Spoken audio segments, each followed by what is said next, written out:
First off, I suppose, the usual question you ask any manager is, how does it feel to be at the club? Considering your history with the club and the backroom staffs, this must be a special moment. Well, the briefing I was meant to be doing today was actually for Aqua Credit, because I did an online advert for them. That was planned for today. And so I had to cancel that. Somewhat, yeah, well, part of the job. No, it's true.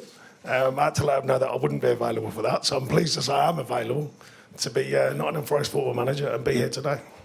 That smile seems like it's been on your face for the last couple of days. Is that the case? Well, I just think, I was explaining on our own TV yesterday that, I've got a longer history with the club from an apprentice, which some people might know or they don't, from 87 to 90, you apprentice young pro. And, you never think when you start off in them days, all I wanted to do was play in the first team. You're walking down the river with the Del Boy running past you and the voice of Brian Clough in earshot, let's say, and all the legends that played at that time. And there were some top players. And, you're thinking you just want to put the shirt on, and then to round the circle and be here as manager is something quite big for me, and I take pride in that. And so do my staff. Obviously, we've all been touched by Nottingham Forest down the years. Billy Mercer, even he was on loan here. Tony made a couple of appearances, scored a goal. I was explaining yesterday. And Estonian won't only speak for themselves. They were in the last European match, I think. Played in it. So, they've got a deeper history than me. But obviously, it's fast forward, considerably different club nowadays. But yeah, to be here, I take great pride in being announced as Nottingham Forest manager. Forest was the third permanent manager of the season. Was there any sort of doubt in your mind about taking this job, considering what's happened in the last few weeks? No, I mean, I was out of a job, but that wasn't really part of it. I got a call, would I speak to him? And it was pretty much thinking it's a yes before you speak to him, but things still have to be right. They're nowadays contracts and all that. But no, it's not about that. It's not about the past, I'm sure you'll know, I don't question other managers. Everyone has their own style. It's not an easy job. The club made a decision, and that was for me to try and imprint my way of working and hopefully a successful way of working on the club, and that's my focus now. Manager only lasted a few weeks. Again, does that come into your mindset in terms of if you don't get short-term success, would that be? No, I think the way football's changing, it could be across the board when changes are made quicker. I think that's just the nature of what we're all in. All managers understand it. Like I said, I'm not here to question the ex-manager or the decisions. I'm here to move forward. With the football club, there's nothing to do with me. I respect all managers. Whether it's Ange, Nuno had a terrific season. Coops, who probably played a big part in starting this journey. But down the years, I still see Frank Clark and Paul Hart and people like that. Paul Hart had an amazing group of young players here, and I used to play against them. And then Frank had some great success here. There's loads of people. I respect them all. It's not about one situation that didn't go as well. What about others that did? So I just want to bring my part to it, and play my part in the rich sort of history of a football club like this. Ambition is the word that surrounded this football club most of the season. How difficult is it going to be to meet the expectations by going deep in Europe and doing well in the Premier League, considering where the club is now, and I presume where the confidence is? It is a challenge, but a lot of the hype behind it, yourself, that it's only 4 seasons ago, the first time they came out, they had to really push right the way to the end of the season to maintain Premier League status. Second season was tight as well, a few points and stuff that went through myself at Everton. Forest went through a similar thing, and they stayed up. And then one season catapults the whole feeling, it changes. I'm not doing it down. Fantastic season, by the way, for all around this place. Fans, players, the club, the owner, everyone. And the press as well. I think everyone enjoyed that season. But, it doesn't give you a divine right. And I think the club know it. I think the fans know that. I think deep down, of course, they want the glory days to come back. But it's still not a given. You don't just go into each season, you are bona fide a top Premier League club or bona fide going to win Europe. It's not like that. I've been in it a long time. On the other hand, of course, you've got to be open-minded. What can be achieved? Because if you're not open-minded, they wouldn't have done what they did last season. But I marvelled at some of the work they did last season. Make no mistake, I've told the players that. Now, can we just add our bit to it? Can we find a consistent way of working that continues to bring successes of whatever kind it is? Obviously, it's a different success at the moment. We've got to get back to winning ways, I think people know the stats, I won't bore them with it, but they weren't winning at the end of last season, particularly, and maybe ran out a bit of steam. It was a big season, and all the enormity that comes with that. And it hasn't been a great start this season, we understand that. So there was a few signs there about what was needed and the changes, and I've got to look at that, but then look at what the good group, I think there's a very good group here and a very talented group. And they've certainly over last season shown the will and desire to be a very good group and show to the world they're a good group. Now we've got to reignite that, and make sure it's intact going forwards. Talk about the group. It's a big group. We've got a big squad. There's 120 million pounds worth of players. They're not even in the matchday squad on Saturday. How difficult is it going to be to keep everyone happy, and while you're making decisions about who you want to play, who you trust, and if certainly players probably... It's part of the job. It's part of the responsibility. I've already said to them, you can only pick 11. That's the truth of being a manager, and trying to keep the players who could be... They have to be ready at any time, and I've also promoted that thinking, because football careers change very, very quickly. They can change on someone else's misfortune. It could be an injury, it could be someone's banned for a few games, or someone's dropping form, and their careers can change very quickly. So keeping them motivated to stay fit and well and be ready for the challenge if it comes their way, then that's always a challenge in football. But that is part of being a manager and part of being a good staff. But treating people with respect, treating with honesty, I've found that that's served me pretty well throughout my managerial career, and I'll certainly be treating these with respect and honesty. Thanks, Anton. Owen, BBC. Hi, Sean. Good to speak to you. And you've spoken about your passion for the club. How do you think you'll feel when you walk out of the City ground and hear Oliver Kintyre? There's still a job to be done. I'm pretty much flatlined through success and failure. Everyone will know that. Don't get too high with the highs, too low with the lows. I've had both. But no, it is a tingle up your spine. I've been here the last few years, and I must say the Forest... the team obviously show what they can show, but the fans here have been amazing, I think, the last few years. I've been here, even as the opposing manager, I've been here as a supporter, and the club, as a manager, but come in by local support. And, they've always been very kind to me here, when I come out of work and I come watch the games. But they've built an atmosphere, but that's a lot of credit to the fans as well. They've built an atmosphere here, and it's important because it made it a really tough place over the last few years to come and win games here. I know that as being an opposing manager. So to add that to it, and that noise and the feeling, of course, there'll be a little bit more tingle in me. That's a human response. But I'm aware there's a job to be done. I'm not just here for a fun time, to round my career and go, oh, well, I went back to Nottingham Forest. That's not the case. I know there's a job to be done, and that's what I'm really focusing on. Taking the club forward the best I can, and the best my staff and the players can do, and giving the fans more of the good stuff that they've had recently. What we saw of training today looked quite fun, quite enjoyable. But what's going on with the piggybacks? I think we've seen it with you before. Well, didn't quite go down as well as I thought, because when you shout mount, and a few of them are thinking, what does that mean? So that was interesting. They knew what it meant by the end of it, though. No, they just, look, they've had a lot on. Whatever people think of players, they still feel it. They still feel the change. The media change, the social media change. In fact, things haven't gone as well as they'd liked and the club had liked and all the rest of it. So we're just trying to break it a little bit, make them realise we're all human, we're all in it together, get a good atmosphere before we start with the serious stuff. I can assure you, after the bit that you filmed, there was a lot of serious work done this morning. A tactical overview, but we are cramming it. We've got 2 days to cram it all in and before the first game, and then we've got to cram it again for the next game. And the first few weeks are going to be like that, but that's often the way it is. So, yeah, trying to cram a lot of information into short periods, but still have a smile on your face. Want the players to come in and look forward to coming in. That's a big part of how we work. I always have done. Not everything can be blissful for you, but you've got to look forward to what you do, your profession. You've got to come in looking forward to it. So we want to make it a very serious place in the sense of the work that gets done. But we can have a laugh and we can have a bit of fun along the way as well. Thank you. Pablo for ITV. Hi, Sean. We saw the club put out a statement yesterday saying that the current squad is closely aligned with your way of playing. Is that the way you see it? Well, I've learned about players, obviously. There's a few new signings. Some of the other players I've known, obviously, from the last couple of seasons. A few new signings.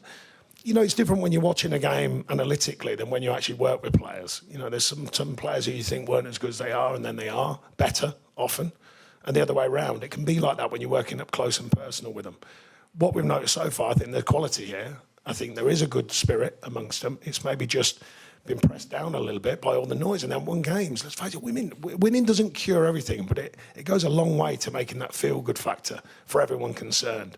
And some of the things that feel quite big when you're winning feel smaller.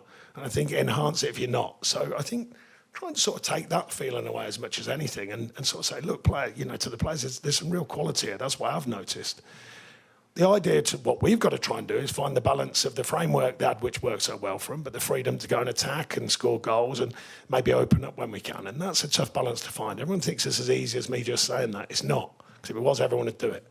So getting the culture, getting the environment, how we like it, but also the performances, but building on a really solid base they've had not so long ago, but also the freedom to go and play and hopefully go and score goals and excite the crowd. That's the ideal nirvana moment, but we've got to find that.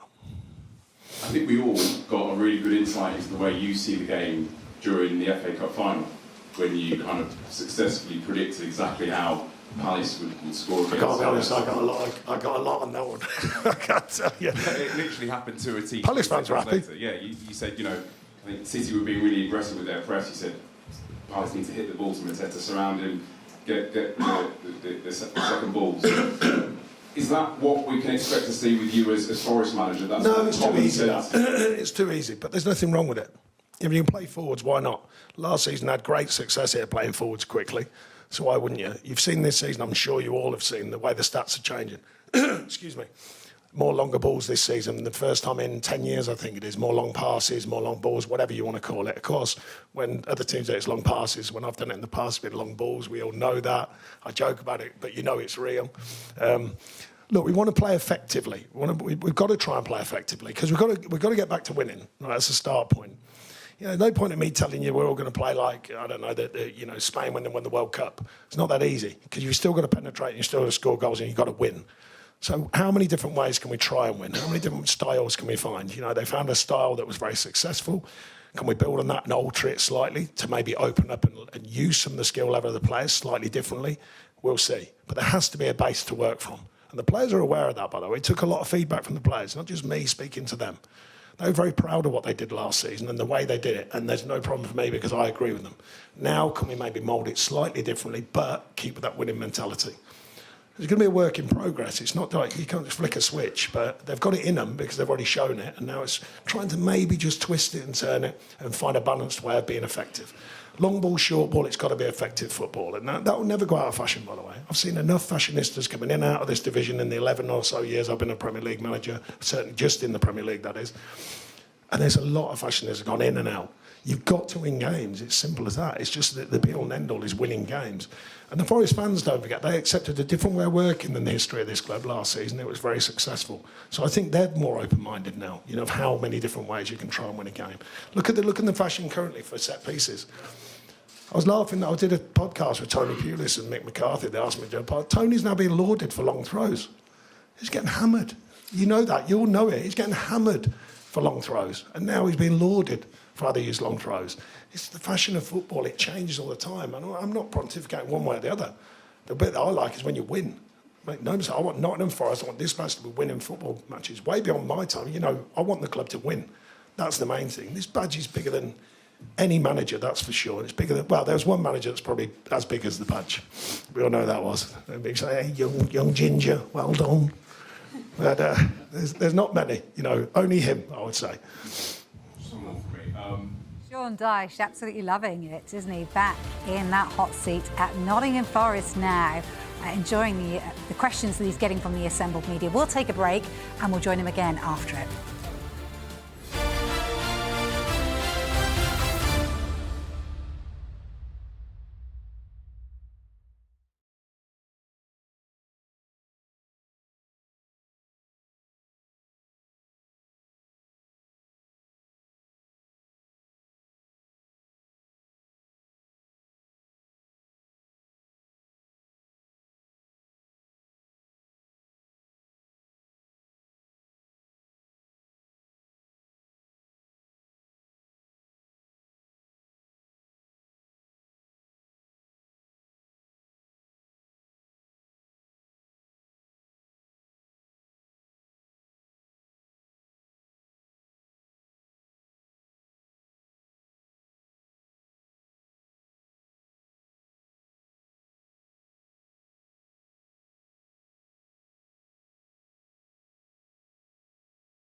Sean Dyche is still talking to the media. Let's dip back into what he's got to say.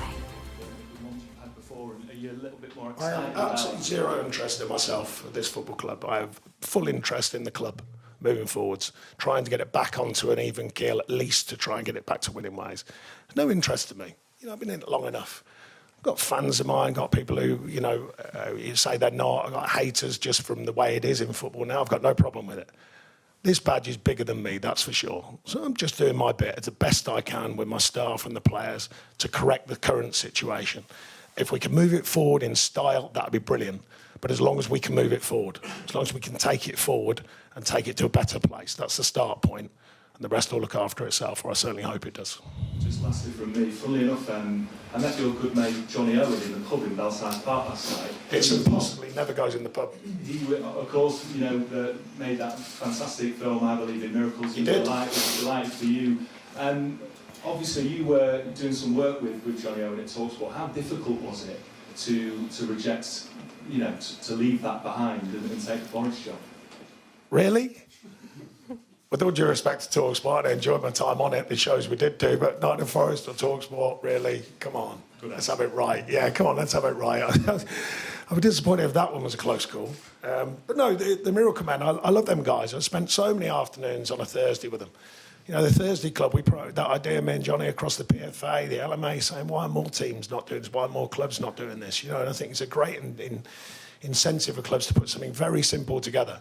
The Miracle Men, I was up seeing John Robbo, bless him. He's very poorly, but I was up seeing him the other week with Johnny and Vic. And these are legends of the game. I'm not a legend. I'm here to just play my part. And them guys are the real legends, and spending time with them and chatting with them. And trust me, I've got my own history. They've got a much deeper history than me, but now I've got a chance to be part of the history, and I'll take it. It's simple as that. I'll take it with pride. Let's see where we can take it as well. Thanks, Max. Chris for Sky News Radio. Congratulations on your appointment, Sean. Thank you. There is a perception that you are a manager who comes into a club to try and keep them in the Premier League, not associated with winning trophies or challenging for titles. I appreciate you'll see yourself as a very ambitious manager yourself. So what do you see as realistic, achievable targets during your initial 2 years with the club? Well, to be honest, I think most of life is run on perception now.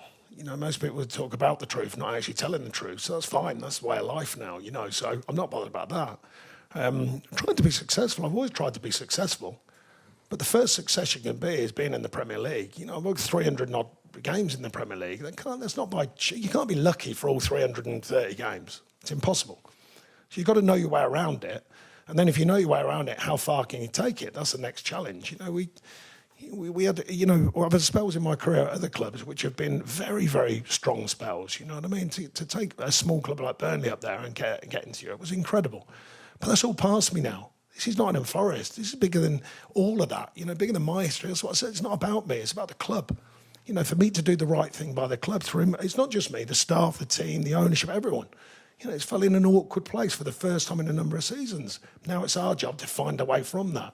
So to start talking about winning this, winning that, we're going to play this way and that way, how about getting us winning first?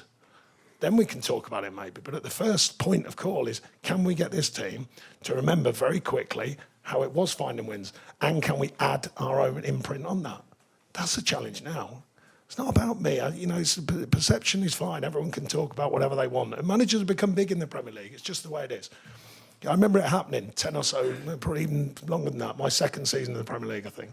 They made it clear. They said a lot of the talk now is going to be about managers.